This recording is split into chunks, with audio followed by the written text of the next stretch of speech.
신약성경 242면 로마서 2장 25절에서 29절입니다. 저와 번갈아 교독하고 마지막 절 함께 읽겠습니다. 내가 율법을 행하면 할례가 유익하나 만일 율법을 범하면 내 할례는 무할례가 되느니라. 그런즉 무할례자가 율법의 규례를 지키면 그 무할례를 할례와 같이 여길 것이 아니냐. 또한 본래 무할례자가 율법을 온전히 지키면 율법 조문과 할례를 가지고 율법을 범하는 너를 정죄하지 아니하겠느냐. 무릇 표면적 유대인이 유대인이 아니요 표면적 육신의 할례가 아니니라. 함께 읽겠습니다. 오직 이면적 유대인이 유대인이며 할례는 마음에 할지니 영에 있고 율법 조문에 있지 아니한 것이라. 그 칭찬이 사람에게서가 아니요 다만 하나님에게서니라. 아멘. 로마서 2장은 유대인의 심판에 관한 내용입니다. 사도 바울은 유대 그리스도인에게 왜 너희들이 심판의 대상인지 설명하고 그들이 착각하는 것에 대해 아주 세세히 언급하고 있습니다. 그들은 교만하였고 하나님이 주신 율법을 가지고 남을 판단하고 정죄하였으며 율법을 가르치면서 율법대로 살지 않아 하나님의 영광을 가리었습니다. 자신들이 율법을 받았기에 하나님의 심판에서 제외된다고 생각하는데 절대 그렇지 않음을 강조하며 하나님은 외모를 취하지 않으시기에 죄를 지으면 유대인이나 헬라인이나 똑같이 보응하신다고 강조합니다.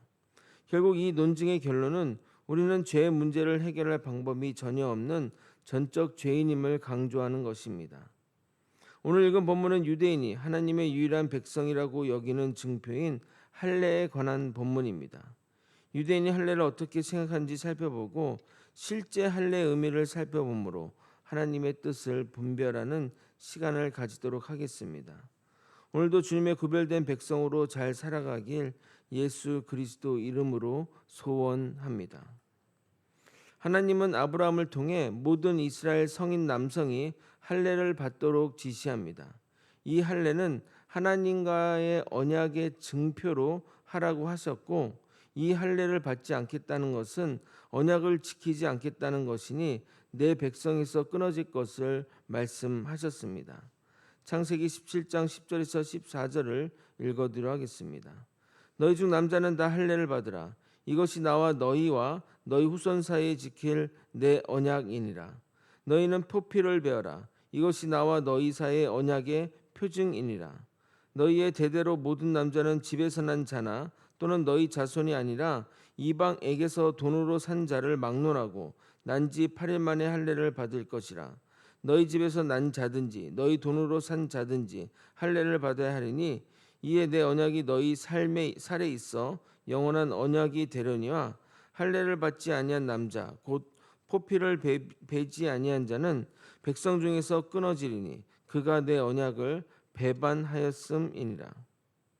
그러므로 이스라엘 백성이 하나님과 언약을 지키겠다는 증표로 할례를 베푼 것이기에 할례를 받은 자는 자신이 하나님의 언약 백성에 속했다는 것을 말하는 것입니다. 그런데 만약 언약을 어기면 어떻게 됩니까? 언약을 어겨도 이 증표가 유효합니까? 언약을 지키지 않는데 할례를 받았기에 계속해서 하나님의 언약 백성이 되는 것입니까? 아닙니다. 언약 백성이라는 것은 언약을 지킬 때 유효한 것이지 언약의 증표인 할례를 받았다고 언약의 백성이 지속되는 것은 아닙니다. 왜냐하면 이것은 증표이기 때문입니다. 예를 들어 보겠습니다. 제가 외국인이었는데 조건에 맞춰 귀화함으로 대한민국 국민이 되고 주민등록증이 나왔습니다. 그럼 이제부터 대한민국 국민으로서 누려야 할 혜택이 주어질 것입니다. 동시에 대한민국 국민이라면 군대도 가야 하고 납세 의무도 해야 됩니다. 그런데 군대도 안 가고 납세 의무도 지지 않겠다면 그 사람을 대한민국 국민이라고 할 수 있겠습니까? 부모가 대한민국 국민이니 나도 대한민국 국민이라 하겠냐 이 말입니다. 아마 감방을 가거나 외국인이라면 대한민국 국적이 박탈당하거나 추방당할 것입니다. 이해되십니까? 그럼 25절을 여러분이 한번 로마서 2장 25절을 여러분이 한번 읽어보도록 하겠습니다. 시작. 내가 율법을 행하면 할례가 유익하나 만일 율법을 범하면 내 할례는 무할례가 되느니라.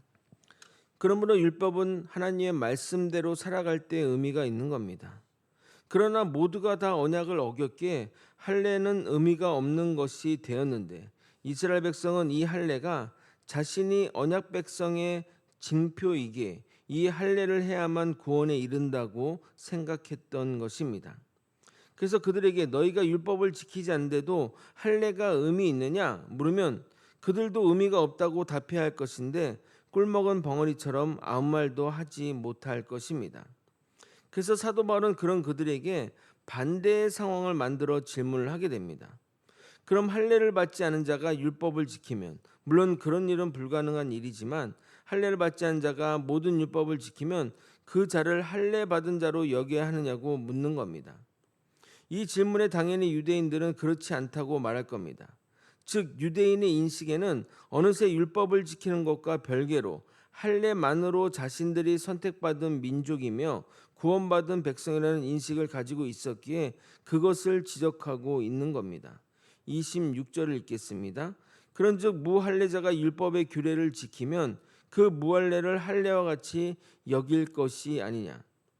하나님이 율법을 주신 의미와 그 증표로 할례를 하게 하신 것의 정확한 의미를 안다면 이 질문에 그렇다고 답해야 하는 것입니다. 할례는 언약을 지키는 것의 표징이므로 할례를 받지 않았다고 하더라도 율법을 지키니 당연히 언약 백성이 되는 것이기 때문입니다. 예를 들어 어느 과정을 수료하면 졸업장이나 수료증을 주는데 그 어떤 계기로 인해 그 종이 증서를 받지 않았다고 하더라도 졸업이나 수료한 자의 자격이 주어진 것처럼 말입니다. 물론 유대인들은 이런 말에도 아무 답도 답하지 못할 것입니다. 여기서 사도 바울은 한 발 더 나갑니다. 그러면 율법을 잘 지키는 그들이 율법을 지키지 않는 유대인을 정죄해도 되냐고 물어봅니다. 27절입니다. 또한 본래 무할례자가 율법을 온전히 지키면 율법 조문과 할례를 가지고 율법을 범하는 너를 정죄하지 아니하겠느냐.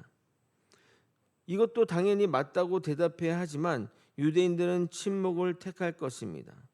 그런데 27절에 무할례자를 할례자로 바꿔서 질문하면 바로 정죄해도 된다고 답할 것입니다. 즉 유대인의 관념에는 율법을 지키고 안 지키고가 중요한 것이 아니라 자신들의 몸에 새긴 할례 증표만으로 율법이 자신들의 것이므로 남을 정죄할 수 있다고 생각하는 겁니다. 아무리 유대인이 율법을 먼저 받았고 할례를 먼저 받았다고 할지라도 그것은 외부적인 조건에 불과한 것이고 정작 중요한 율법을 준수하지 않으면 아무런 의미가 없습니다. 유대인들은 정말 대단히 착각하고 있는 겁니다.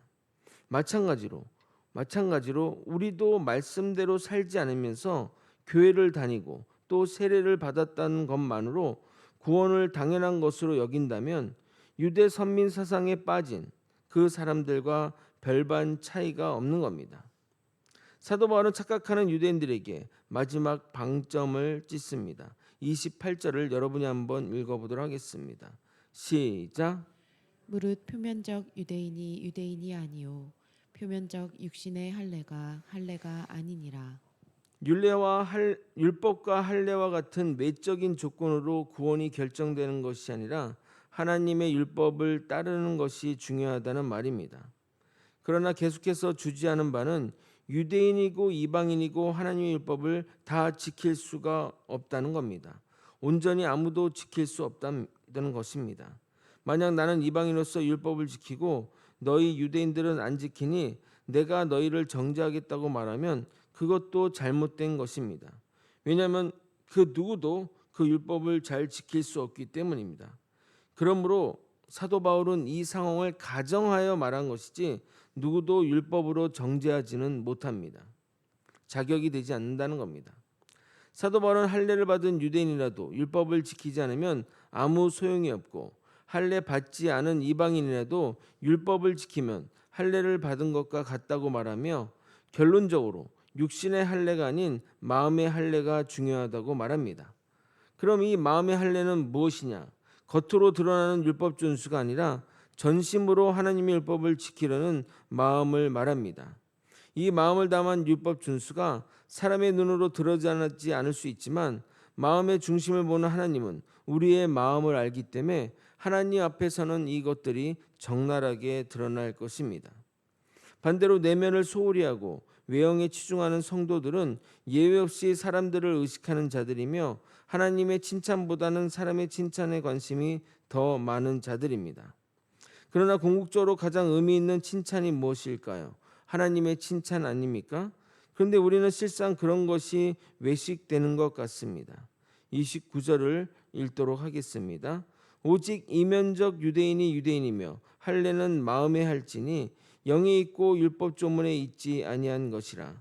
그 칭찬이 사람에게서 아니요 다만 하나님에게서니라. 여기서 이면적 유대인은 앞선 28절의 표면적 유대인과 반대되는 말로 속마음으로 또는 마음의 참된 변화를 받은 이란 뜻으로 인종적 유대인이 아니라 유대인이 아니라 속마음으로 유대인인 것이 참 유대인이란 말입니다. 그들은 할례를 겉으로 드러난 형식으로 보지 않고 마음의 할례를 참된 할례라 생각하며 율법 조물에 얽매이지 않고 율법 정신을 따라 지키려는 자들입니다.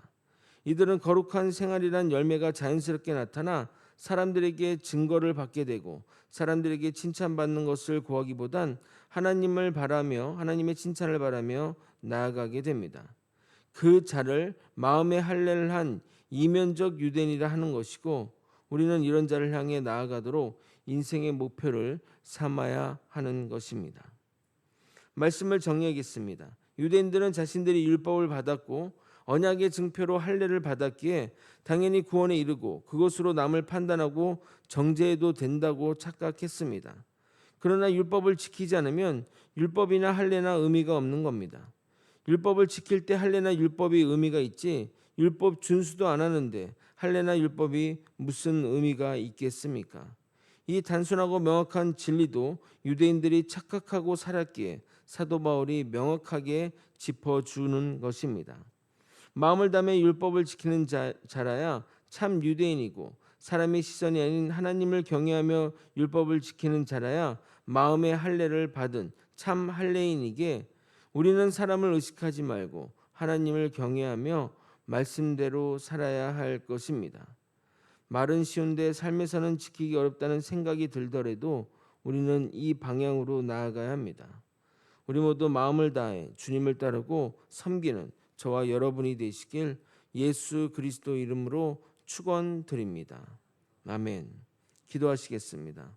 언제나 하나님의 말씀 가운데 살아가는 우리 모두가 되게 도와주시옵소서. 진실되게 그리고 하나님을 바라보며 나아갈 때 우리의 할례가 참 할례이며 우리는 정말 선택받은 백성이 되는 것입니다.